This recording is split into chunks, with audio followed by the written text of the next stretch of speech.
Danny, you have a minute? Bakit po, Lola? Talaga bang desidido ka nang ipagtanggol ang orang na yan?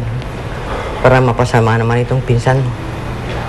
Lola, hindi ho ang relasyon ko kung kanino man ang pinag-uusapan dito. Ang pinag-uusapan ho ay kung sino ang tama. Wala akong pakialam sa tama. Dahil ang tama ay pwedeng gawing mali at ang mali pwedeng gawing tama. Kahit katotohanan, pwedeng pasinungalingan. Hindi ho ako ganyan, Lola. Kung talagang tinuturing mo pa rin akong lola mo, susundin mo ang ginuutos ko. Hindi ka titistigo labang kay Rocky. Ikakaintindihan ba tayo, Danny?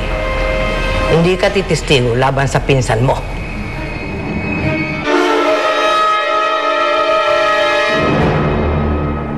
Bilib din ako sa lalaking yan, te. Ay, sana lang, huwag magbago yung isip niya, di ba? Bakit mo naman nasabi yun? Kami na pamilya mo, o ang mutsachang orang na yan, sino ang pipiliin mo? Sino? Pakinggan mo kung anong binubulong ng isip at puso mo sa bagay na ito. Hindi ko na alam yung gagawin ko. Naiintindihan kita, anak. Pakikiusapan ko si Oran na iurong ng demanda kay Rocky. Buong pamilya ko hindi nakaranas ng katarungan. Ngayon lang, Danny. Kaya sana hindi ako mabibigo.